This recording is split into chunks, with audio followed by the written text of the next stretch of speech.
닥터 윌터 캐비트라는 분은 사람들이 가지는 두려움과 공포의 종류를 약 한 640여 개를 이야기하고 있습니다.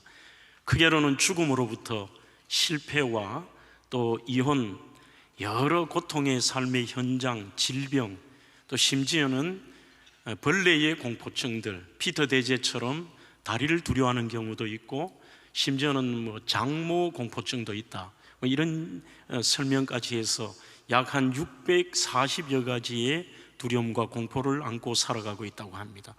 우리는 성경에서 수많은 생명의 말씀이 두려워하지 말라 그렇게 말씀하지만, 삶의 현장에서 살아가는 우리 그리스도인들, 특별히 오늘 모이신 목사 장로님들의 삶의 현장을 돌아보면 정말 저희들이 세상 사람과 달리 삶의 두려움을 내려놓고 사느냐에 대해서 예, 그렇습니다라고 대답하기가 참 어렵습니다.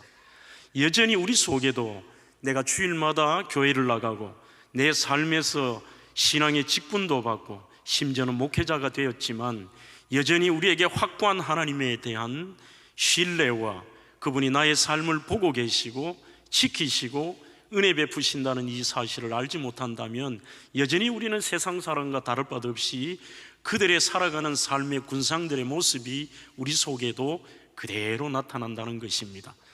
오늘 저는 그런 측면에서 본문 마태복음 14장은 우리의 삶이 예수님을 그렇게 오래 따라다니고 가장 가까이에서 예수님의 드라마틱한 사건을 본 제자들에게도 우리와 하등 다를 바도 없는 모습을 보이는 것을 통해서 정말 이 전국 목사 장로회를 통해 근본주자 십자가, 그 십자가에 우리를 위하여 대속의 죽으심을 죽으신 예수 그리스도가 우리의 삶의 중심이 되지 않는다면 우리의 삶은 여전히 불안과 공포와 초조와 근심과 두려움 속에 살다가 인생을 끝을 낼 때가 많습니다.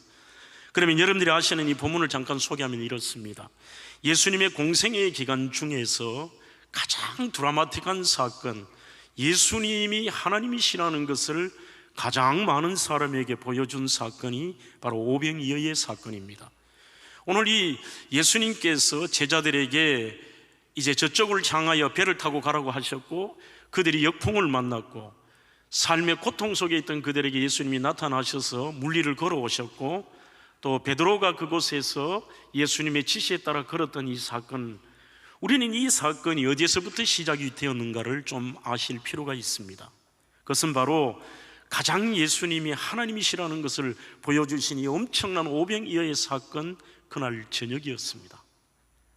오늘 본문의 사건은 마태, 마가, 누가복음에 전부 기록하고 있습니다. 그렇다면 그날 저녁의 시작은 예수님의 지시로부터 시작이 됩니다. 마가복음에 보시면 예수님께서 친히 말씀하시기를 이 제자들에게 명령하셔서 마가복음 6장 45절에서 즉시 제자들에게 재촉하셨다고 되어 있습니다. 그냥 제자들이 예수님이 이랬으면 좋겠다라고 하는 정도가 아니라 너희들이 빨리 건너가라는 것입니다. 그리고 예수님은 기도하러 가셨고, 당시의 낮 상황들은 얼마나 그 예수님의 사건이 충격적이었든지 사람들이 예수님을 왕으로 세우려고 합니다. 그 자리를 주님이 피하시면서 제자들에게 요청하신 것이 빨리 배를 타고 가라고 재촉을 하셨습니다. 그들이 배를 타고 가는 현장입니다. 하지만 이들이 역풍을 만났습니다. 역풍의 현장에서 그들이 무려 몇 시간 동안 괴로이 노를 젓느냐 하면, 오늘 밤 사경이라고 하는 것은 새벽, 우리의 지금의 시간으로 3시, 4시라면 저희들이 상식적으로 그들이 해가 떨어질 때로부터 계산을 한다면 약 8시간에서 9시간의 이 긴 시간에 괴로이 노를 젓고 있었습니다. 주님께서 그것을 보고 계셨습니다. 보고 계시면서 주님께서 이들을 향하여 물리를 걸어오시는데 그 예수님을 알아보지를 못하고 유령으로 착각을 합니다. 드디어 사건 속에 주님께서 내니 두려워하지 말라고 하시면서 주님이심을 완벽하진 않지만 알았던 베드로가 주님께서 정말 주님이시라면 저를 물리로 걷게 주님께로 오게 해달라고 말합니다. 그렇게 하라고 주님이 말씀하십니다. 드디어 이제 베드로가 배 밖으로 나왔습니다. 오늘 그 설교의 제목처럼 베드로는 배 밖의 사람이었습니다. 있을 수 없는 배 밖의 사람으로서 주님 앞으로 걸어가는데 성경에 보면 풍랑이 무서웠다고 되어 있습니다. 그가 풍랑이 무서워서 그만 풍랑을 바라보다가 물에 빠집니다. 주님 앞에 소리를 지릅니다. 주님께서 그를 살리시고 다시 배에 오르셔서 가장 먼저 그들에게 오시기 전에 강조해야 하시는 말씀이 내니 두려워하지 말아라. 상황은 두려워하는 상황인데 두려워하지 말라고 말씀하고 있습니다. 두려워하지 말아라. 예수님께서 배에 오르실 때에 풍랑이 잠잠해지고 비로소 사람들이 가장 위대한 고백을 합니다. 진실로 하나님의 아들이었도다라고 고백합니다. 오늘 저는 이 본문을 통해서 짧게 한 4가지 교훈으로 함께 은혜를 나누고자 합니다. 첫 번째는 예수님을 따르고 주님의 말씀대로 순종한 목사님, 장로님들에게도, 그리고 여러분들의 성도들 가운데 중직자와 심지어는 목회자 가정과 장로님들의 가정과 삶 속에도 하나님의 말씀에 철저하게 순종하며 사는 사람에게도 크고 작은 고난이 온다고 하는 사실입니다. 오늘 마가복음 6장 48절에 보면 바람이 거슬렀다고 되어 있습니다. 무슨 대단한 태풍이나 역풍 이 정도인 듯이 광풍 정도는 아니에요. 그렇다면 이들에게 불었던 역풍이 어느 정도냐? C.S. 로빈슨이라는 분의 책에 보면 여기서 말하는 역풍을 우리 인생에 비유를 한다면 약 한 몇 가지의 설명이 가능하다는 겁니다. 죽을 것 같지는 않지만 인생이 너무 힘들어서 피곤하여 번아웃된 정도가 역풍 정도가 아닐까. 두 번째는 오늘 이 시대 한국교회의 많은 현상들을 바라보며 목사님들 가운데 괴로이 노를 젓고 나대로는 최선을 다하고 정말 목숨을 걸고 기도하고 그 누구보다도 열심히 목회했지만 그 목회에 대해서 저도 한 발짝도 앞으로 나아가지 않는 것처럼 느껴지는 것입니다. 나는 최선을 다했지만 결과물이 없는 거예요. 세 번째로는 외적으로는 환경의 나쁜 변화, 육체의 연약함이나 질병, 주변의 불안한 상황과 자신만의 문제라고 되어 있습니다. 성경학자였던 제비 브라운이라는 분은 그의 책에서 이렇게 말합니다. 인생의 바다에는 우리를 힘들게 하는 어려운 환경을 만난다는 것을 인정하십시오. 고난은 은혜를 체험한 사람에게도, 말씀을 주님의 말씀대로 그대로 순종한 사람에게도 찾아온다는 것을 받아들이는 것이 우리 신앙의 첫 번째 스텝이라는 것입니다.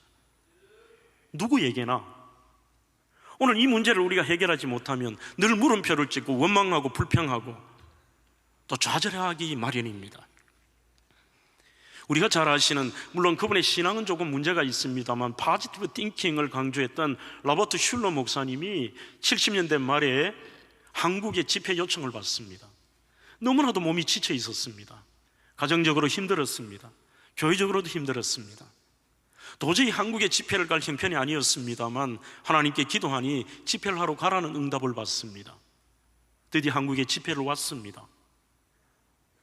당시에는 지금처럼 이런 전화기가 발달된 시대가 아니었기 때문에 전보가 왔습니다. 집회 2일차에 급한 전보가 왔는데 전보의 내용은 딸이 지금 교통사고가 나가서 심각한 지경이니 빨리 오라는 것입니다. 집회를 포기하고 들어갔습니다. 이미 들어가니 둘째 딸 캐롤이 사춘기를 참 심하게 한 아이였는데 남의 오토바이를 훔쳐서 도망을 가다가 교통사고가 납니다. 이미 아버지가 도착했을 때는 다리 한쪽이 없었습니다. 얼마 있지 않아서 사모님이 유방암 말기를 진단받습니다. 나머지 자녀도 만만치가 않습니다. 삶이 왜 이렇게 힘든지요? 하나님, 나는 믿음대로 살았고 나는 하나님의 말씀에 순종하며 갔을 때 우리의 자녀들을 지켜줘야 될 거 아닙니까? 그러나 그 자녀는 다리가 한쪽이 없습니다. 도저히 목회를 할 수 있는 힘을 얻지 못합니다. 그래서 로버트 슐러가 그 네바다에 있는 이 수도원이라고 이야기할 수 있죠. 멍크들이 모여있는 수도원에 가서 기도를 하면서 성경 공부를 합니다. 목사가 성경 공부한다는 것이 이상하겠습니다만 그가 하나님의 말씀을 깊이 연구하며 깨달은 3가지의 진리를 그의 책에서 써놓은 적이 있습니다. 첫째, 인생에 닥치는 모든 것을 인정하라. 둘째, 그래도 여전히 주님은 내 인생의 계획자이시며 그분은 내 인생의 인도자라는 것을 알아야 된다. 세 번째, 한 부분이 아닌 전적으로 이해되지 않은 부분까지도 전적으로 하나님께 맡겨라. 20절을 보십시오.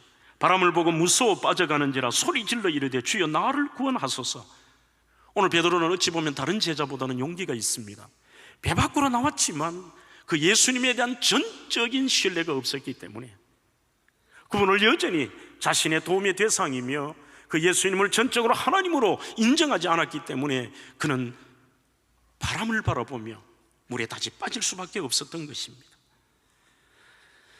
여러분, 오래전에 제가 읽었던 그 밀란 쿤테라의 참을 수 없는 존재의 가벼움이라는 책이 오늘 이 설교를 준비하면서 떠올랐습니다. 그것이 무엇이냐 하면 이런 문구가 있습니다. 내가 바꿀 수 있는 것은 오직 세상과 타인에 대한 나의 태도뿐이다. 환경도 못 바꾸고 남도 못 바꾸고 그 어떤 것도 내가 바꿀 수는 없다는 거예요. 내가 바뀌어야 되는데, 여기서 제가 좀 나름대로 생각했던 것이 뭐냐, 제목에서부터 많은 참 묵상을 했습니다. 인생을 대하는 태도, 그리고 고난을 대하는 태도, 삶의 여정 속에 내가 목사라고 하지만 참 내 존재가 가볍다. 좀 뭔가 이런 묵직함들 있잖아요. 왜? 묵직함들. 우리 앞에 존경하는 목사님들 이렇게 계십니다만, 우리 목사님들 세대를 제 눈에 볼 때는 참 묵직하셨던 것 같아요. 좀 지금 이 시대는 고난 앞에 우리가 해석하려고 합니다. 너무 우리의 존재의 가벼움들을 드러내지 않느냐. 최소한 저희들이 목회자로서 교회의 지도자인 장로님으로서 세워주셨다면 그래도 성도들보다는, 우리가 믿지 않는 사람의 비교 정도가 아니라 성도들보다는 우리의 삶의 신앙에 좀 묵직한 내공이 필요하지 않을까. 해석을 하는 게 아닙니다. 해석을 하는 것이 아니라 우리가 그 순종하는 사람에게도, 하나님의 뜻대로 사는 사람에게도 고난이 찾아올 수 있다는 것은 주님을 전적으로 신뢰한다는 이야기입니다. 두 번째로, 때로는 인생 향해서 우리의 뜻과 주님의 뜻이 다르다는 사실입니다. 오늘 사건에서 인간적으로 생각하면 주님의 이상한 행동이 하나가 나옵니다. 마가복음 6장 48절에 보시면 주님께서 괴로이 제자들이 노를 젓는 것을 보시고 그때 주님이 바다 위를 거쳐서 그들에게 가셨습니다. 자, 상식적인 우리의 생각이라면은, 우리의 뜻이라면, 야, 주님이 우리 어려움을 아셨구나, 드디어 나에게 찾아오셨구나, 그러면 문제를 해결하고 여기에서 주님이 직접적으로 개입하셔서 풍랑을 잔잔케 하시고 문제의 해결을 놓으셔야 되는데, 오늘 좀 이상한 장면이 이게 한글 성경에는 나오지 않습니다.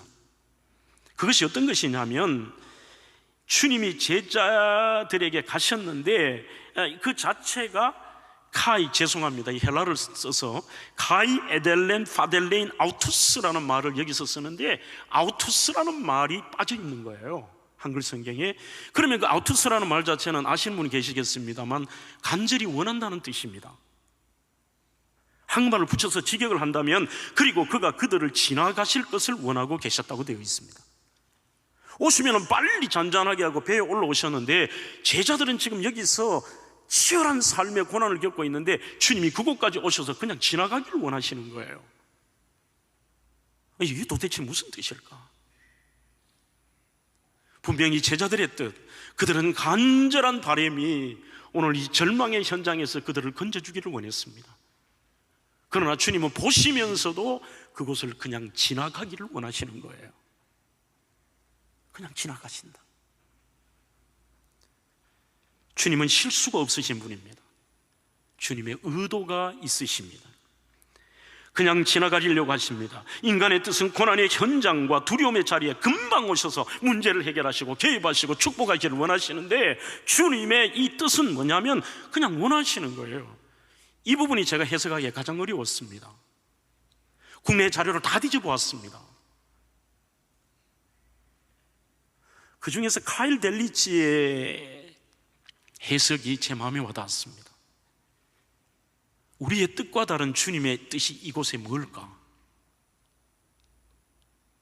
아, 그렇구나. 우리는 늘 주님을 도움의 대상으로 생각하지만 주님은 우리를 향하여 믿음의 대상으로 보기를 원하시는구나. 한 번 더요. 오늘 제가 왜 그렇게 말씀을 드릴 수 있는가 하면 50절에 보면 참으로 놀라운 예수님이 그 급박한 상황에도 본인을 소개하십니다. 안심하라, 내니 두려워하지 말라. 헬라어로 놀랍게도 낸이라는 표현이 에고 에임이라는 뜻입니다. 바로 우리가 출애굽기 3장 14절에 그렇게도 자주 설교하는 나는 스스로 있는 자니라고 하는 주님의 그 하나님의 존재에 대해서 모세가 물을 때에 나 스스로 있는 자라고 하는 표현이 에고 에임이 아니에요, 여러분? 이 표현을 주님이 여기서 쓰시는 거예요. 너희들이 낮에 보았던 그 오병이 이에 기적을 베풀고 오늘 너희들의 눈에 있고 너희들이 지금 현재는 그저 이 풍랑에서 건져주기를 원하지만 오늘 너희 눈앞에 있고 이 물리를 걷는 나는 스스로 있는 하나님이란 뜻입니다. 그저 문제 하나를 해결하고요, 아이들의 동화, 그 알라딘의 램프처럼 내가 필요할 때마다 알라딘의 지니를 불러내서 이거 도와줘, 이거 해결해줘, 문제 해결해줘, 그런 하나님이 아니라 내 삶이 2번, 3번 뒤집어지고 문제가 생길지라도 여전히 우리의 삶의 주인 되시며 내 생사 이탈권과 내 삶의 생사 화복을 주장하시는 하나님. 주님은 오늘 이 땅에서 제자들에게 말씀하시고 싶은 것은 낮에 그 오병이어의 기적을 주님은 아셨기 때문에 오늘 물리를 걸으면서 제자들이 바로 이 땅에 구원자로 오신 예수 그리스도를 하나님으로 고백하기를 원하셨던 겁니다. 하나님의 뜻과 사람의 뜻 다릅니다. 심지어는 크고 작은 두려움의 환경마다 그 문제를 해결할 때 필요하다고 문제 해결이 되지 않으면 우리는 하나님을 잊어버립니다. 내 뜻대로 하자면 섭섭한 마음이 생깁니다. 말은 하지 않지만 하나님에 대한 신뢰가 꺾이기도 합니다. 목회를 하시는 우리 여러 존경하는 선배 목사님 그리고 동료 목사님들이요, 목회가 만만치 않잖아요.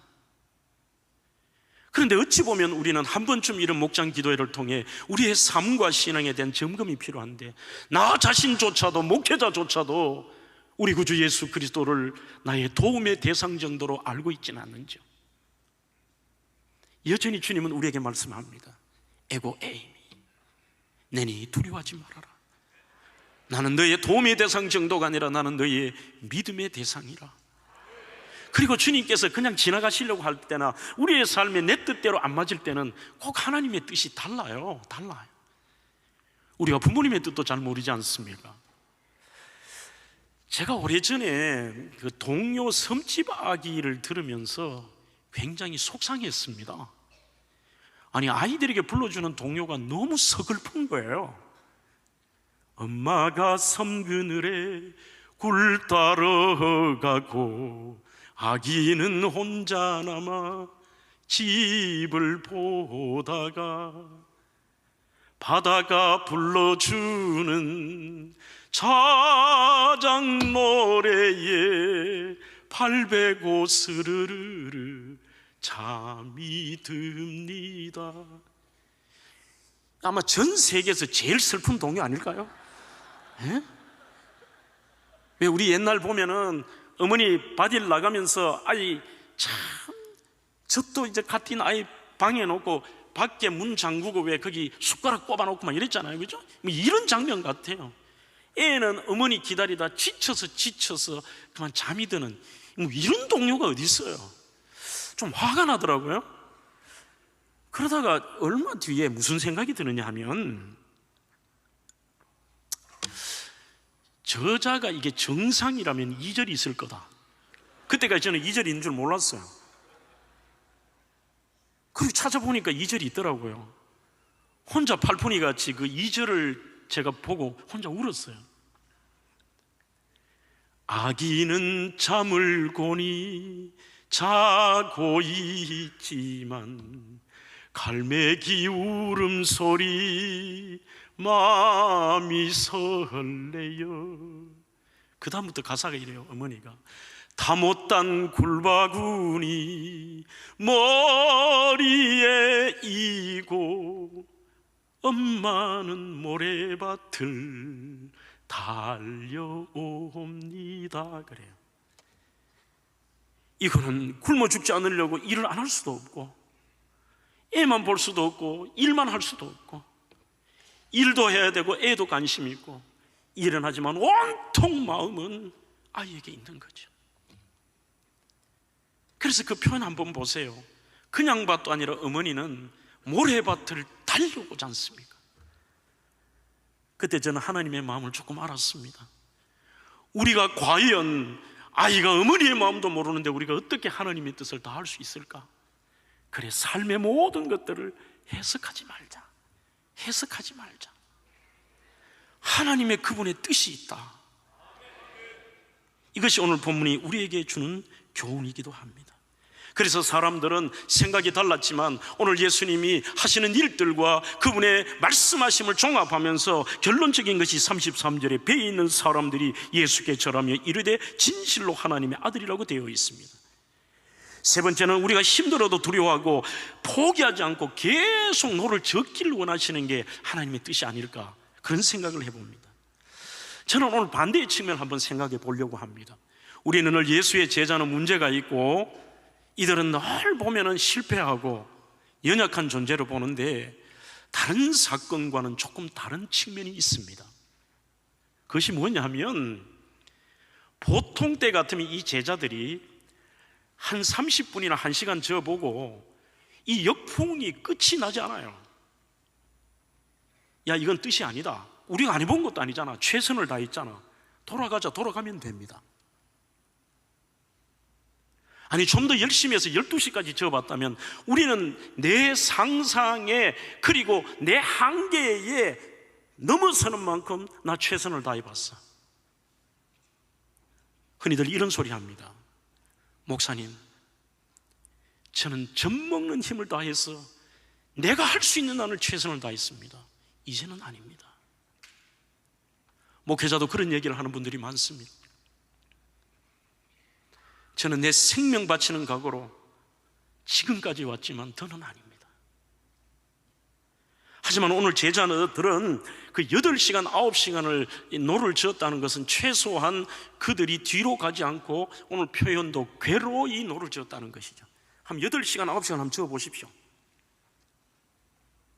아무리 저어도 역풍입니다. A.T. 피어슨이 말한 것처럼 그 자리입니다. 계속 그 자리입니다. 이것은 물론 장 목사의 해석입니다. 그래도 낮에 주님이 하신 일들을 봤기 때문에 주님에 대한 신뢰가 좀 있었을지 않을까. 그냥 나가지는 못하지만 최소한 포기하지 않고 계속 노를 저었다는 거예요. 결과가 없고 두려워도 제자들이 계속 노를 저었다는 사실에 주목할 수 있습니다. 많이 괴로웠습니다. 그래도 그들이 잘한 점은 계속 노를 저었다는 것입니다. 피어스는 이런 말도 합니다. 역풍을 만나고 낙심이 되어도 계속 힘들지만 노를 저으십시오. 주님이 보고 계십니다. 주님은 주님의 타이밍에 확실히 찾아오시고 구원하실 것입니다. 괴로워도 노를 저으십시오. 젓는 자만이 안심하라. 내니 두려워하지 말라는 주님을 만날 것입니다. 그 주님을 만날 것입니다. 오늘 낮에도 임계점 얘기를 목사님 하시더라고요. 정말 우리는 그 임계점을 모르지 않습니까? 요즘 우리 저도 젊은 세대입니다만 저도 50대로서 저희 교회 10분의 부목사님들, 지성전 부목사님과 10분의 부목사님 보면요, 조금만 힘들면 그만둔대요. 저희 교회 사역을 그만둔다는 게 아니라 목회를 그만둔대요.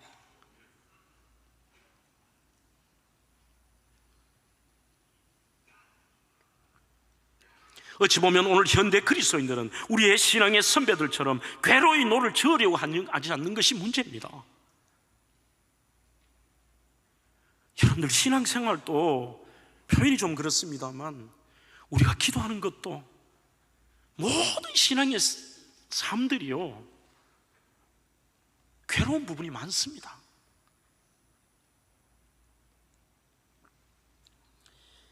서울대학교 이정동 교수의 책 축적의 시간이라는 책에 보면 우리의 생각과 다른 이야기를 좀 하고 있습니다.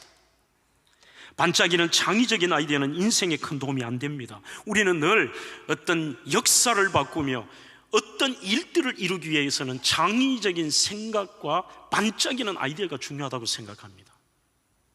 그러나 이분은 아니래요. 그는 오히려 남의 것을 가져와 베끼고 자기 것으로 실행해보고 실패해보고 스스로 그림도 그려보고 또 실패도 해보고 계속 쌓아가는 그 괴로운 축적의 시간이 필요하다는 것이죠. 목회도 좀 이 축적의 시간이 있잖아요. 좀 묵직한 내공이라는 말과 일맥상통한 이야기입니다만, 좀 비참한 상황, 어려운 상황은 역풍처럼 하나도 나짐이 없어도 괴로워도 이 노를 젓는 것이죠. 여러분들, 우리는 영화 배너 이야기를 자주 합니다. 노예의 신분으로 로마 전투선 밑창에서 노를 젓는 주인공 배너를 생각해 보십시오. 그는 몇 번이나 인생을 그만두는 그러한 과정이 있었습니다만, 끌려가는 현장에 우리 구주 예수 그리스도를 만나는 장면이 나옵니다.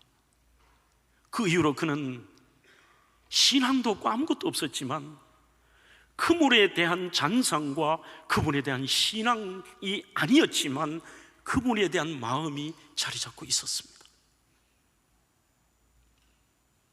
그것이 그에게 할 수 있었던 일이 뭐냐? 괴로워도 그가 배 밑창에서 축적하는, 괴로워도 노를 저은 거예요. 이게 나중에 지가 메살라와 전차 경주를 할 때 그의 삶의 하나의 큰 힘이 되고, 이것이 저력이 되고, 그것이 그에게 축적된 힘이 결국은 승리로 가지고 오는 것입니다. 조이스 마이어스의 책에 보면 존 웨슬리의 일기를 볼 수가 있습니다.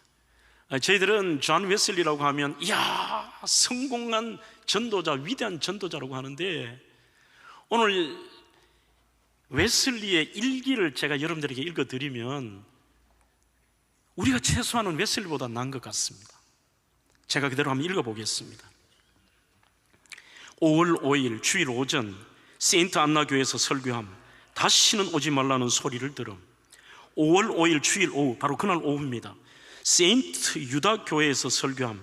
오후에도 이제는 다시 오지 말라는 통보를 받음. 5월 19일 주일 오전 작은 시골 교회에서 설교함. 집사들이 회의한 후 다시는 오지 말라고 함. 5월 19일 주일 오후 길거리에서 설교함. 시끄럽다고 사람들에게 쫓겨남. 5월 26일 주일 오전 설교할 곳이 없어서 목장에서 설교함. 예배 중에 목초지에서 솥대를 풀어놓는 바람에 소들에게 쫓김. 6월 2일 오전 마을 변두리 도로에서 설교함. 도로에서 쫓겨남. 6월 2일 오후 또 다른 목장에서 설교함. 10,000명 정도가 설교를 들으러 옴. 여러분, 하나님의 그래프는 단계적이지 않습니다. 어찌 보면 끝까지 그래프가 변동이 없습니다. 어찌 보면 그 그래프가 마이너스가 될 수도 있습니다. 제가 한번 생각해 봤습니다. 아니, 계속 설교가 지겹다, 어떻다 쫓아내고, 심지어 사람들이 길거리에도 시끄럽다고 쫓아냈는데 왜 같은 날 10,000명의 사람이 목장으로 쫓아왔을까? 결국은 하나님이 하신다는 겁니다. 우리가 할 수 있는 것은 그분에 대한 신뢰입니다. 괴로워도 노를 젓는가? 괴로워도요. 이 축적의 시간이 지나자 결국 하나님께서 위대한 웨슬리로 쓰셨던 것입니다. 오늘 저희 메시지가 정말 힘들게 괴로이 노를 젓는 우리 목사님과 장로님들에게 하나의 작은 여러분들의 용기를 얻는 단초가 되면 좋겠습니다.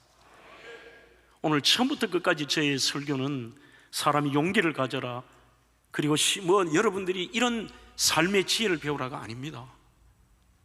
처음부터 끝까지 예수님의 이야기입니다. 그분에 대한 신뢰가 없으면 괴로워도 노를 젓지 못합니다. 결국은 우리의 삶에 그분이 개입하셨을 때에 임계점이 넘어가도 괴로워도 노를 저을 수 있는 것입니다. 우리 목사님들 괴로워도 노를 저으십시오. 장로님들 괴로워도 노를 저으십시오. 우리 권사님들 괴로워도 노를 저으십시오. 이름 없이 빚도 없이 목사님들보다 더 힘든 우리 사모님들이요, 여러분들의 그 말 못할 고통 속에서도 괴로워도 노를 저으십시오. 오늘 예배보다 기도회니까 이해하실 것 같습니다. 제가 저희 교회가 이제 건축하여 옮긴 지가 10년이 되었습니다. 구 도심에서 외곽지로 차로 25분 30분 거리를 이동한다는 게 쉽지 않습니다. 왜 그리 장애물이 많은지요. 전부예요. 뭐 나중에 장애물이 생기다 어느 장애물까지 생기느냐 하면, 땅을 샀는데 북한에서 그 땅을 사신 분의 손녀가 탈북을 해서, 이분이 월남민인데요, 탈북을 해서 우리 땅은 자기들도 돌아가신 그분에 대한 유산권이 있다라고 가처분 걸어버려요. 우리 땅에서 무슨 계획도로가 난다, 뭐 어떻다, 교인 내부에서도 이런 땅을 왜 샀나, 할 필요가 뭐 있나, 하지 맙시다. 저쪽에 그 변호인들은 다시 땅을 우리가 물려주기만 하면 뭐 20억이다 40억을 주겠다. 사람의 일이라는 것은 상상을 초월하더라고요. 진짜 이 괴로워서 노를, 그러나 목사가 괴롭다는 말도 못하겠고, 여러 가지 영적으로, 정신적으로, 육체적으로 너무너무 힘든데, 그렇다고 힘든다는 말도 못하고 괴로워서 노를 졌습니다. 억지로 전 것 같습니다.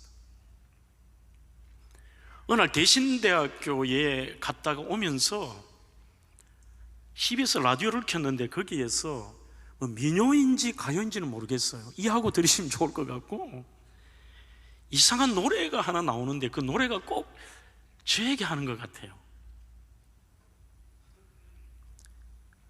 총회장님들, 제가 물 한 모금 해도 되는지 모르겠어요. 뭐 제목이 나중에 알아보니까 홀로 아리랑인가 그러더라고요.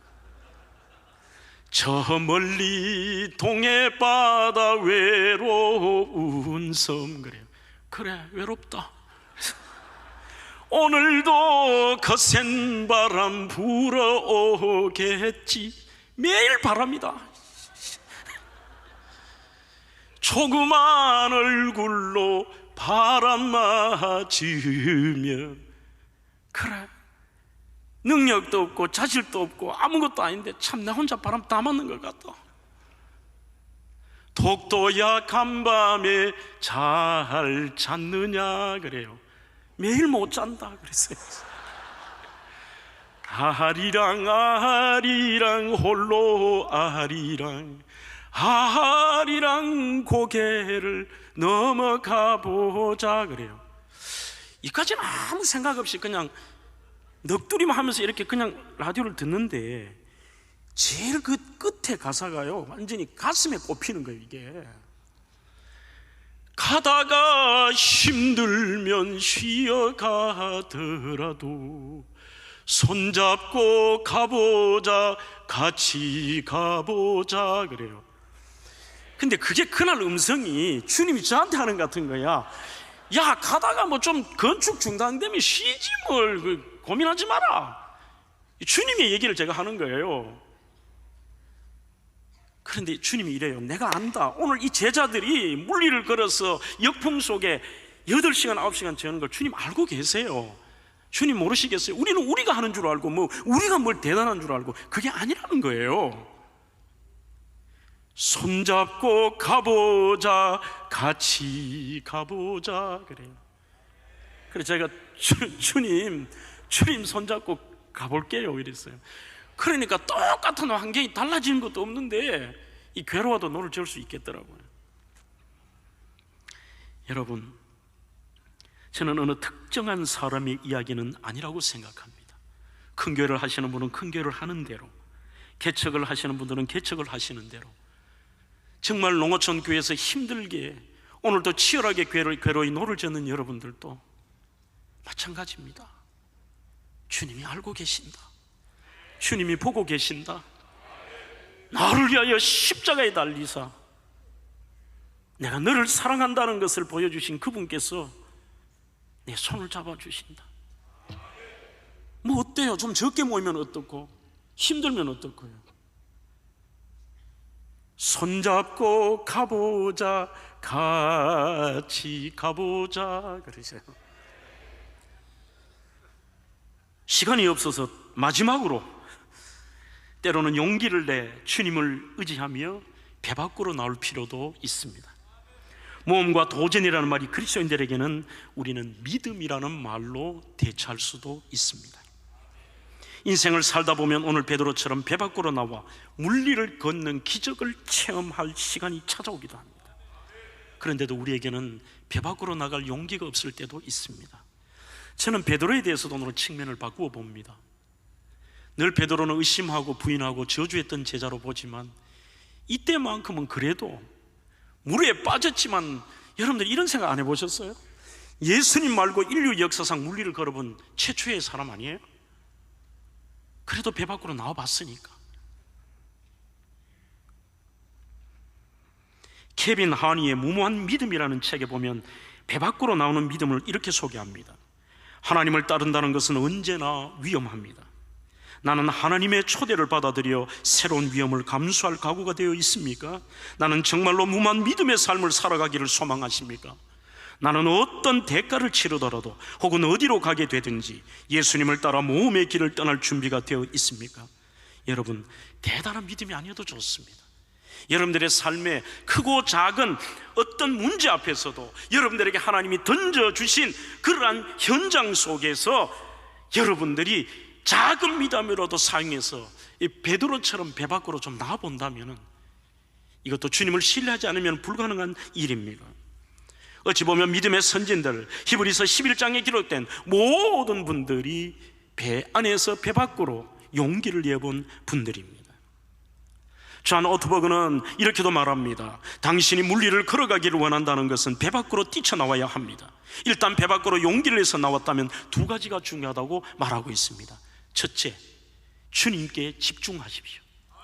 그리고 두 번째는 부르짖으십시오. 이 집중이 잘 안 됩니다. 베드로가 잘못한 것이 그것입니다. 남보다 믿음도 있었습니다. 용기를 내어서 그 시간을 정말 어찌 보면 정신 나간 용기 아니에요? 물리를 뛰쳐나온다는 거죠. 그 용기를 냈지만 그가 주님께 집중하지 못하고 환경인 물에 바람으로 물이 풍랑이는 그 환경에 집중을 했기 때문에 문제가 된 것입니다. 30절에 소리 질러 이르되 주여 나를 구원하소서. 31절에 예수께서 즉시 소리를 내밀어 그를 붙잡았다고 되어 있습니다. 첫째는 주님께 집중하는 것이고, 두 번째는 문제 앞에서 어떻게 할까요? 보통 때보다는 더 부르짖는 것이죠. 오늘 한국교회가 부르짖는 기도가 사라졌습니다. 어찌 되어서 저 신앙을 다 잃어버렸다는 스웨덴이 대한민국의 코리안 프레이어라고 해서 한국 기도라는 것이 그들에게 말하는 통성 기도입니다. 이것이 그들이 오히려 우리에게 수입을 해서 가져가는데, 코리안 프레이어의 원조라고 할 수 있는 대한민국이 지금 이 시대는 우리 국가적으로도 교회적으로도 우리 모두가 배 밖으로 나올 때가 되었습니다. 이제는 주님께 집중해야 됩니다. 그리고 그분께 이번 이 목장 기도회처럼 부르짖어야 됩니다. 마크 패터슨의 올인이라는 책에서도 정신 나간 용기 20초, 그것만 있으면 된다. 정신 나간 20초. 다윗이 골리앗을 향해 돌격하는데 걸린 시간 20초, 삭개오가 뽕나무에 올라가는데 걸린 시간 20초, 베드로가 바다 한가운데로 뛰어내리는데 걸리는 시간 20초의 용기면 충분하다. 주님을 신뢰하며 20초의 용기를 내라. 그러면 정말 놀라운 일이 일어날 것이다. 오늘 저는 유치하지만 제 이야기를 하나 하고 말씀을 맺으려고 합니다. 밤에 잠도 오실 테니까요. 이 정신 나간 20초가 중요하다는 걸 제가 경험을 한번 해봤습니다. 한 25년 훨씬 더 됐습니다. 제가 가난한 유학생 시절에 참 한국에서 누가 도와주는 사람도 없고, 군에서 그 장교 생활 때 받았던 퇴직금을 가지고 미국으로 유학을 갔습니다. 첫 학기 등록금 내고 차 하나 사고 하숙집 돈 내니까 하나도 없어요. 그때 가족들은 한국에 있었습니다. 내가 어떻게 하면 빨리 가족을 데리고 올까? 가서 2달 만에 피자 배달을 했습니다. 올 때까지 피자 딜리버리를 했습니다. 방학이 되면 학비를 번다고 화학 공장에 가서 일도 하고 했습니다. 그렇지만 그렇게 살 수는 있겠는데 가족을 데리고 오지도 못하고 학비를 못 맞추겠어요. 빨리 교회를 이렇게 임지를 정해야 되는데, 그때 제가 공부했던 바이올라 대학에 이렇게 보면 이렇게 벽보에 부교역자 청빙 공고가 나오는데 조건이 저하고는 하나도 안 맞아요. 1번이 미국 체류에 결격 사유가 없는 사람, 관로, 영주권자나 시민권자. 뭐 미국 간지 그때 제가 그 교회를 들어간 지 4개월이니까 4개월 만에 영주권이 있겠어요? 시민권이 있겠어요? 1번부터 탈락. 2번은 영어 능통자 그러더라고요. 이야, 학교에서 쪽지 시험을 치거나 시험을 칠 때마다 이 백인 학생들은 나오면 그냥 가면 되는데 꼭 이렇게 자기들끼리 토론을 해요. 야, 오늘 그 3번의 답이 뭔지 모르겠다 그래요. 그러면 나는 뒤에 따라오면서 야, 이 자식들아, 너거는 답을 모르겠더나 나는 문제를 모르겠더라 막 이랬어. 하여튼 뭐 영어 잘 못했어요. 뭐 생활하는 정도지. 세 번째가 이 찬양 인도를 가능하냐, 이게 조건이었고, 찬양 인도 가능자 우대. 지금은 다 잘 아시지만 그때는 별로 없는데 컴퓨터를 만질 수 있는 부교역자 뭐 우대 이렇게 적었는데 하나도 안 맞아요. 저는 컴맹이고 찬양도 이 음이나 박자가 다 틀리고요. 어느 날 학교에 가서 이렇게 나오는데 그게 정신 나간 20초였습니다. 제가 같은 공부를 하는 그 기독교 교육과 클래스에 완전히 저와 반대가 되는 분이 한 분이 있었습니다. 아버지가 일본 선교사님 아들이었는데 서울대 법대를 나오고 키도 크고 잘생기고 영어는 퍼펙트하게 하고 정말 잘났어요. 아마 그 목사님이 이 전도사님 이야기를 듣고 온 것 같습니다. 와서 제가 나가는데 잔디밭에서 두 분이 얘기를 하고 있어요. 목사님이 갑이어야 되는데 제가 봐도 그 전도사님이 갑이고 목사님 을처럼 계시면서 본인 교회 부교역자를 이렇게 모시는데 이분을 데려가고 싶다 하니까 이분은 조건만을 얘기하시더라고요. 한참 이렇게 듣더니만 저하고 조건이 안 맞다고 그래요. 그러면서 가고 그 목사님이 가시는데 왜 그때 하나님이 저에게 주신 배 밖으로 나오라는 신호라고 봤는지 모르고 이 20초를 제가 고민하다가 목사님을 따라갔어요. 따라가서 목사님, 죄송한데 제가 그 교회 부교역자로 가면 안 되겠습니까? 물어봤습니다. 물어보니 이분이 하시는 말씀이 아래 위로 저를 보더니만 이미 외모부터 좀 탈락인 것 같아. 이렇게 보더니만 아, 그래요? 영주권이나 시민권 있으세요? 없습니다. 미국 오신 지 얼마 되셨어요? 4개월 됐습니다. 그 다음부터는 사람이 하는 게 아닌 것 같아요. 이분이 뭐 말도 안 되는 이런 인간이 할 수도 있는데 하나님이 그렇게 하셨다고 저는 느끼는데 이분이 이렇게 주목을 하면서 해석은 제 몫은 아니에요. 이분 생각에는 저 4개월밖에 안 된 놈이 저렇게 당당하게 얘기하는 거 보니까 영어의 고수인 모양이다 뭐 이렇게 생각할 수도 있을 것 같아요. 그렇게 해서 그분이 대화를 나눠주시더라고. 그렇게 대화를 나누면서 두 번째 이렇게 얘기를 해요. 영어를 잘하십니까? 우리 아이들은 한인 2세 3세인데 한국말을 거의 못합니다 그래요. 아니, 남들은 답을 모르지만 나는 문제도 모르는데 뭘. 그 순간에 제가 어떤 생각이 들었느냐 하면, 잘한다고 하면 하나님 앞에 거짓말하는 것이고 못한다고 하면 떨어질 것이고, 이걸 어떻게 해야 되지? 이거는 정신 나간 20초가 아니라 정신 나간 2초가 있었습니다. 잠시 잠깐에 제 입에서 이런 대답이 나왔습니다. 영어 말입니까? 좀 합니다 그랬습니다. 그 좀 한다는 것은 잘하는 사람은 아주 겸손하게 이거 잘하는 사람은 정말 겸손한 편이지만 나는 진짜 조금 하는 거지. 근데 세 번째 이렇게 물으세요. 이 목사님은 실명을 밝히셔도 될 것 같은데 그 UMC 교단이었습니다. 지금 서울의 갈릴리 교회인가 담임하시는 연세대 교수를 하시다가 갈릴리 하시는 김영복 목사님이셨어요. 클레몬트에서 PhD를 하시고 아주 똑똑한 분이에요. 이분은 영어도 잘하고 뭐 얼마나 대단한지요. 세 번째 질문을, 본인이 알레떼이라는 모교 성경 공부반을 하는데 찬양 인도를 할 부교역자가 필요하대요. 혹시 찬양 인도를 잘하십니까? 물어요. 그날은 제 대답은 한결같았죠. 찬양 인도 말입니까? 좀 합니다 그랬어요. 세 번째, 다행히 컴퓨터는 저는 아예 못하는데 컴퓨터는 묻지도 않아요. 묻지도 않고 엉뚱한 네 번째를 물으세요. 저희 교회는 주일 예배를 드리면 목사 장로님 팀하고 집사 청년 팀이 족구를 한대요. 족구를 하는데 우리 목사 장로 팀에 스트라이커가 없다 이거예요. 그래서 혹시 앞에 거는 다 통과되는데 혹시 모르는데 족구를 잘하십니까 물어요. 야, 나한테 무슨 얘기를 해봐라. 답은 정해져 있는데. 족구 말입니까? 족구 좀 합니다 그랬어요. 그러자 그분도 재밌는 분이에요. 우리가 몇 달간이나 기도로 찾던 바로 이분이시군요 그러더라고. 그래가지고 이제는 제가 아니라 그분이 급하시더라고요. 그러더니 전사님, 이거 지금 이번 우리 알레띠아 목요일 반에 장로님 만나서 빨리 당해가지고 금요일 날 목사님 전화 있어요? 없습니다. 그럼 하숙집으로 전화를 준대요. 그때부터 저는 뭐 수업 안 들어갔어요.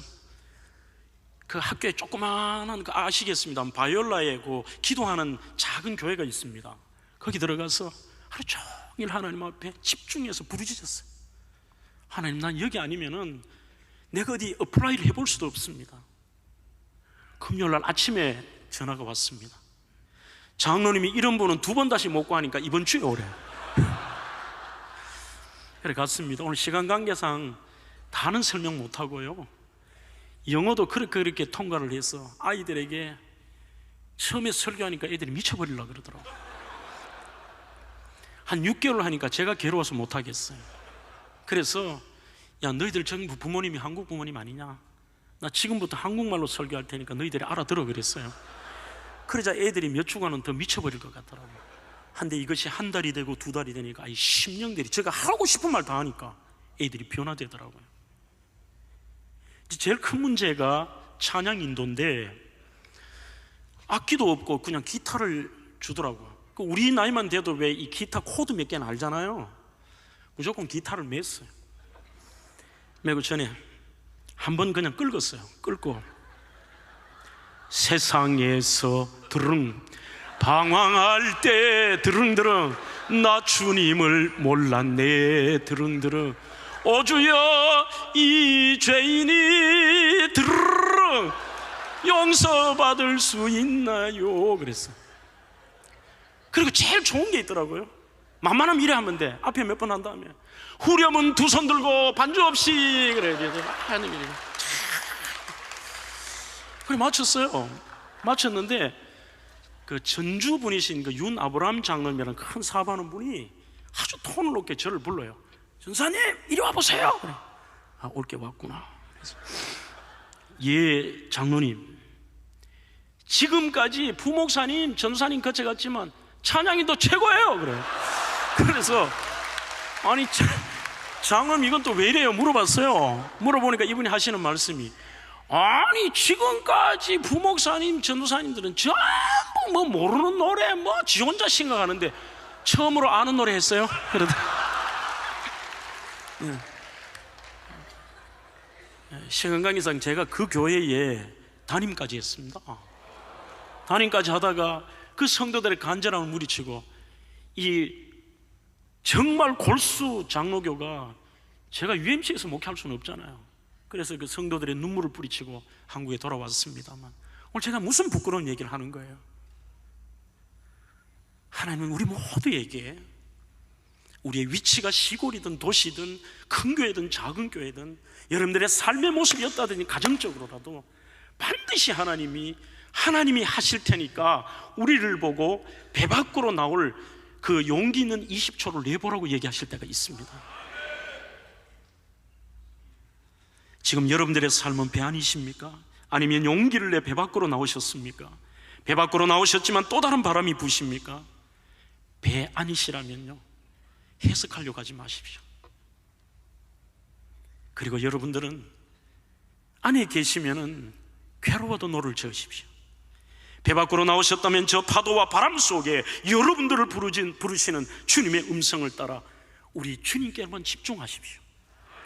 그리고 그분 앞에 어떤 문제 앞에서도 오늘 낮에 5,000명을 먹이시고 12광주일을 남기신 주님이시라면 스스로 계신 I am that I am 에고 에이미의 하나님이신 예수 그리스도, 그분께 부르짖으며 계속 걸어가십시오.